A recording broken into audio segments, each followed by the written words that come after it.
Selamat pagi Ibu, selamat pagi teman-teman. Jadi, pada hari ini saya akan membahas mengenai hukum-hukum dasar kimia yang sangat penting dalam memahami reaksi kimia di sekitar kita. Yang pertama, ada hukum kekekalan massa yang dikemukakan oleh Anthony Lavoisier. Hukum ini menyatakan bahwa massa zat sebelum dan sesudah reaksi adalah sama. Artinya, tidak ada massa yang hilang atau diciptakan dalam reaksi kimia. Contohnya, misalnya yang pertama membakar lilin.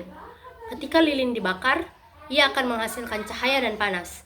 Tetapi, massa total lilin yang dibakar akan sama dengan massa uap air dan karbon dioksida yang dihasilkan. Contoh yang kedua, membakar kayu.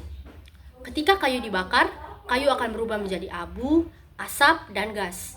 Meskipun bentuknya sudah berubah, tetapi massa totalnya tetap sama. Yang kedua, ada hukum perbandingan tetap yang dikemukakan oleh Joseph Louis Proust.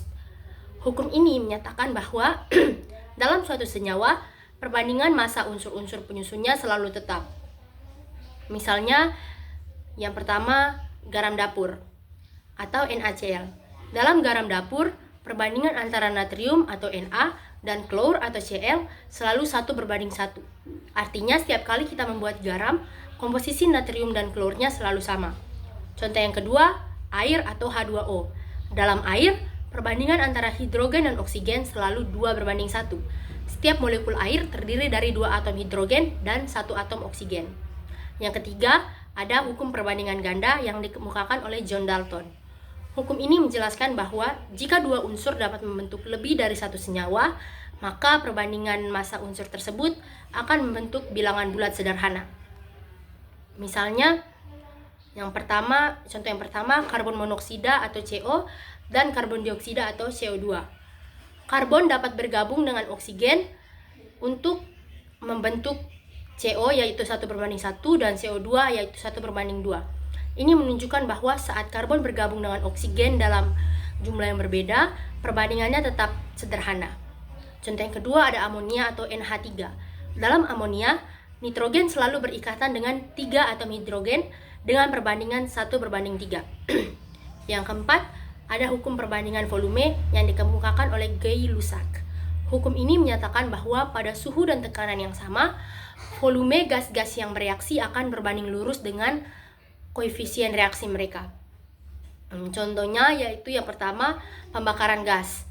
Saat gas metana atau CH4 dibakar dengan oksigen, volume gas yang terlibat dalam reaksi dapat diukur dan menunjukkan hubungan sederhana antara volume gas sebelum dan sesudah reaksi. Contoh yang kedua, tabung pemadam kebakaran. Dalam tabung pemadam kebakaran, volume karbon dioksida yang dikeluarkan saat pemadaman api berbanding lurus dengan volume gas yang ada di dalam tabung. Yang kelima, hipotesis Avogadro. Hipotesis ini menyatakan bahwa suhu dan tekanan yang sama, volume gas-gas yang sama, akan mengandung jumlah molekul yang sama. Contohnya yang pertama yaitu tabung oksigen.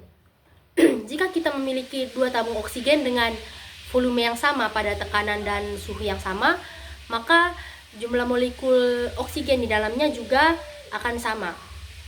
Contoh yang kedua, gas dalam balon.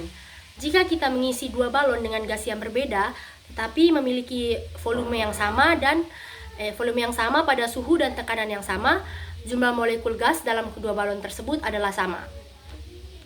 Sekian saja penjelasan saya mengenai hukum-hukum dasar kimia. Terima kasih.